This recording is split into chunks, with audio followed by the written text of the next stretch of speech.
Үй кандай гана сонун угулат. Үй бүлө биздин жашообуздагы эң маанилүү адамдар. Келиңиздер бүгүнкү подкастта дагы дал ушул үй бүлө жөнүндө сөз кылабыз.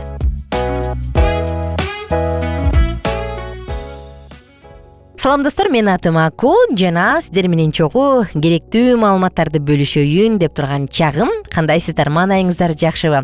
YouTube каналга жаңы кандай дейсиздер, кокустан ушул жака баш багып калган болсоңуз, подписация бөлүгүн басыңыз дагы катталып коюңуз.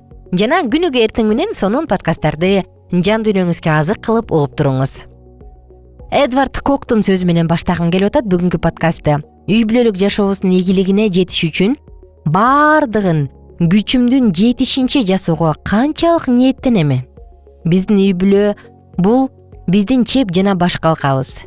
Зордукчулуктун кол салуусунан коргочулуп турган эс алуучу жай. Бул Эдвард Коктун сөзү. Сиздин үйүңүз дегенде кандай сүрөттөмө берет элеңиз? Сиздин үйүңүз бул кандай жай? Ылдый жакка комментарийге жазып коюңуз, мен кубанычта болом.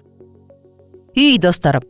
Биздин ата-бабаларыбыздын биринчи үйү, качан алар жерди толтуруп, чаар тарапка жайылышкан учурда өз балдарынын турак жайларын сүрөттөө үчүн кызмат кылмак. Кошуласызбы? Кудайдын өз колу менен жасалгалаган бул үй көздүн жоосун алып суктандырарлык ак сарай болгон эмес. Кабат-кабат ак сарай, замок болгон эмес, Адамдар өздөрүнүн кол иштери жасаган заңгыраган кымбат курчолоруна кубанышат. Ошол кымбат курчоо үчүн өмүр бою иштегендер бар, үй алыш үчүнчү. Кудай болсо адамды Эдем багына же бакчага жайгаштырган. Бул анын жашоо турагы болчу. Көгүлтүр асман анын үйүнүн үстү болгон. Тирүү жашылчалар менен капталган, кооз гүлдөр менен төшөлгөн жер анын полу. Караңызчы, гүлдөр, чөптөр, кооз, көз жоосун алган дарактардын коюу жалбырактары ал үчүн калка болчу. Бейиш үйүнүн дубалдары улуу убердин колу менен жогорку деңгээлде баарпайып жасалгаланып кооздолгон. Бул адамдарга бакыт, дүйнө жыйноо жана кекирейген кошоматчылыкта эмес, Кудай менен сүйлөшүп, анын жаратылышы аркылуу келери бардык учурда сабак болушу керек.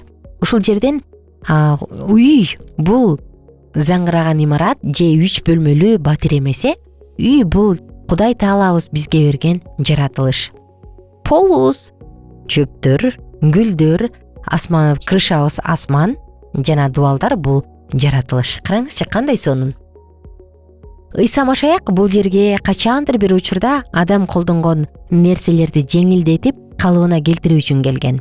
Ал Кудайдын элчиси катары чыныгы бакытка жетиш үчүн кандай жашоо керек экендигин көргөзүүгө келген.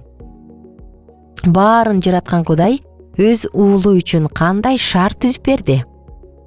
Галилея тоолорундагы очулунгон үй. Өз ак мээнеттери менен өз мамилесин билгизген, ак ниеттүүлүктү колдонгон үй бүлө. Жөнөкөй жашоо. Күн сайын кыйынчылыктар менен күрөшүп, күйүп кыйналуу, тыкандык жана берилгендик менен кубанычта кызмат кылуу, өзүн өзү курман кылуу. Ыйык жазмалардын оромдорун апасы менен бирге изилдеген сааттар. Таң шоокумунун тынчтыгы жана жашыл өрөөндүн кечтери. Жаратылышка ыйык кызмат кылуу, жаратылыш тууралуу ойлонуу жана Кудай менен сүйлөшүү. Бул Ыйсанын алгачкы жашоо жылдарынын шарттары мына ушундай болчу. Кала жерлеринин шарттары байлыкка, кол менен жасалган көркөмдүккө толот, эмгектенбей акча табууну каалагандык, карбаластыктын жандануусу жана өз кызыкчылыгына умтулуу, көрүнгөн нерсеге суусагандык, байлык жана дөдөйлүк. Булардын бардыгы өтө жогорку сандагы адамдарды өз акылынан ажыратып, чындык жашоонун багытынан адаштырып жетелеп барат. Булар өзгөчө жаштарга жеңе албас таасирин тийгизүүдө. Калаларда балдарды жана жаштарды билип алган, өтө кылдаттык менен коюлган бирден бир азгырык ракаттыкка тартылуу. Калалык чөйрө шаардын чөйрөсү.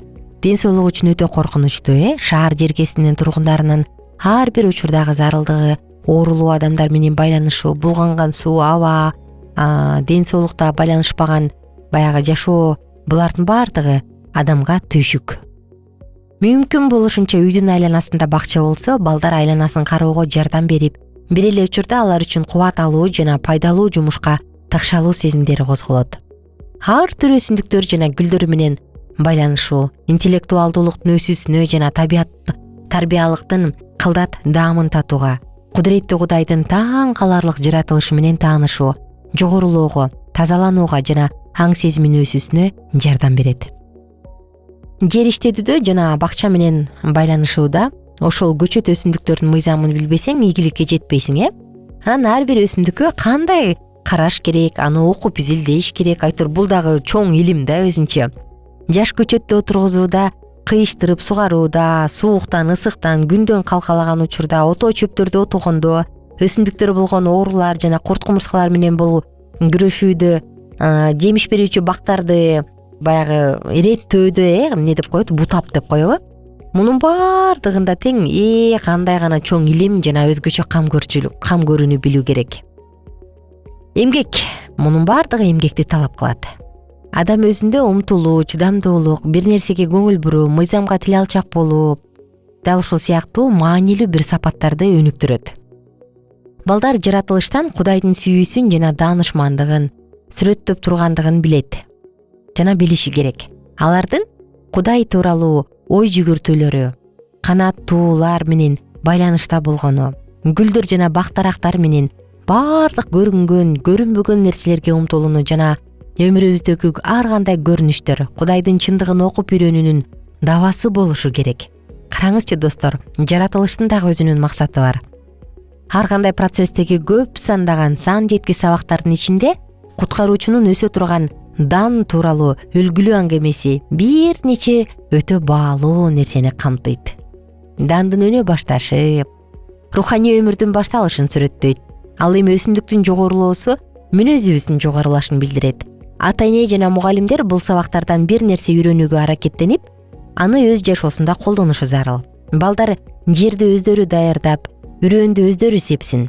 Жумуш учурунда ата-эне же мугалимдер мындай деп түшүндүрсө да болот да, жүрөк бул бакча. Жакшы же жамандан себилген бакчага жаратылыштын үрөөндөрдү себүүгө даярдалган сыяктуу эле, жүрөк дагы чындыктын үрөөнүн себүүгө даяр болушу керек. Эч ким иштетилбеген жерге өз учурунда жакшы түшүм алам деген үмүт менен сеппейт. Үрөөндү сеп жакшы түшүм алыш үчүн талыкпай эмгек кылыш керек, көшөрүп эмгек кылыш керек. Руханий себүү дагы дал ушундай. Эгерде ушундай мүмкүнчүлүк бар болсо, балдар жерлерди иштете ала тургандай кылып, тамды калаанын сырткаркы жактарынан алганы жакшы. Тактап айтканда шаар жеринен эмес, чыртыраак жактан. Бул дагы адамдын жашоосунда маанилүү ролду ойнойт, жогоруда айткандай. Жаратылыштын чыгармалары бул үндөбөгөн теңирдин кызматчылары деп айтышат. Караңызчы, бизге руханий чындыкты окутуп үйрөтүш үчүн берилген.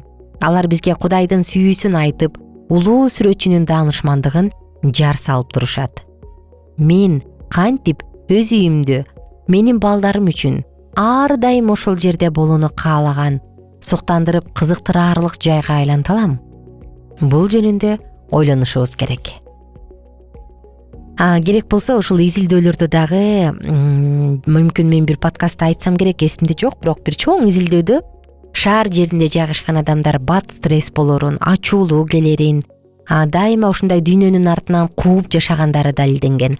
Ал эми жаратылыш койнунда жашаган адамдар шаарда жашаган адамдарга караганда мээримдүүрөөк, берешендүү, башка адамды ойлогон, адамгерчилик сапаты жогорураак болорун далилдешкен. Караңызчы, бул дагы кайра эле бизге далил кылат. Жаратылыш бул Кудайдын ойлоп тапкан, жараткан, негизги бир миссиясы менен жараткан өзгөчө кооздук экенин. Ошондуктан жаратылышка аяр мамиле жасайлы жана жаратылыш койнунда болгонго көбүрөөк аракет кылалы. Жана достор, оорубаңыздар, кайсы гана жерде болбоңуз, оорубаңыз дейличи. Алкитап Чекит медиа сайтына катталганды унутпаңыз. Ошону менен катар эле биз менен чогуу керектүү маалыматтарды алыш үчүн ушул YouTube каналга катталыңыз жана экрандагы +1 301 760 60 70 WhatsApp номуруна суроо, сураныштарды жазыңыздар. Сиздер менен коштошобуз. Бар болуңуздар.